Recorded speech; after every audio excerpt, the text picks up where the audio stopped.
You ever see Deadpool and Wolverine? Spoiler alert.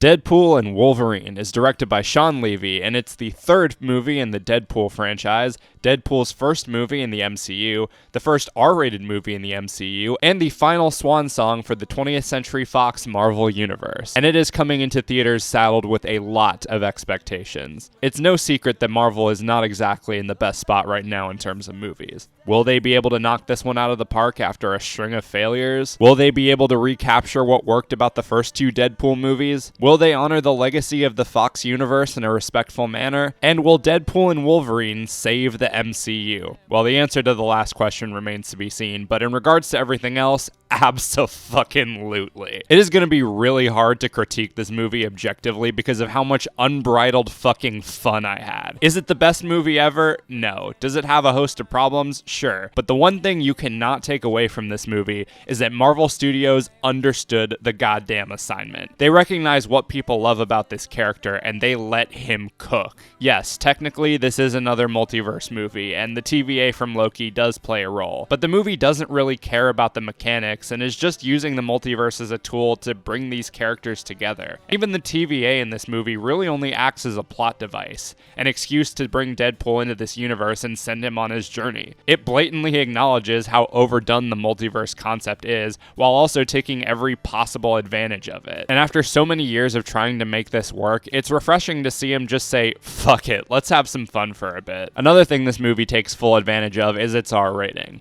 I know a lot of people were concerned after Disney bought Fox that they were going to make Deadpool PG-13.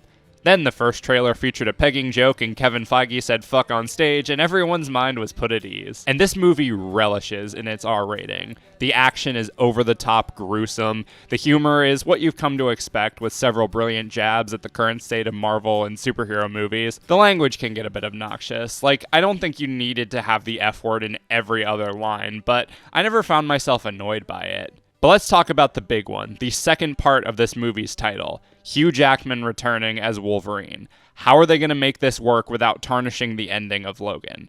Well, what they do in the opening credits might not leave you with a lot of hope, but not only is that sequence absolutely hilarious, but they also cleverly work the events of Logan into the story. The version of Wolverine that dies in Logan is what's known as an anchor being, a central figure that keeps a particular universe alive, but when that anchor being dies, the universe they're attached to inevitably dies with it.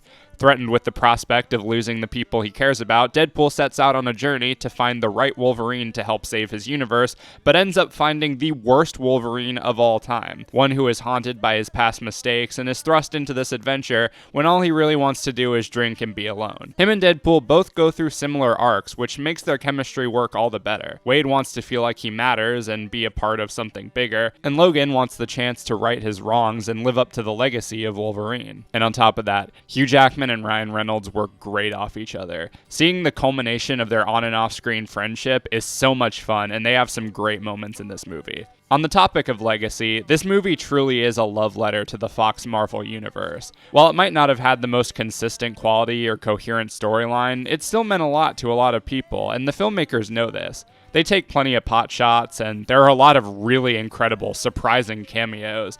But more so than that, the movie acts as a great closing chapter for a lot of these characters. Does everything in the movie work? No. Like I said, the humor doesn't always land. A lot of the characters from the first two movies are basically sidelined. Also, I didn't really like how they handle Wade and Vanessa's relationship. It seems like ever since the first movie, they've just taken every wrong step with those characters, which is sad because they have really good chemistry.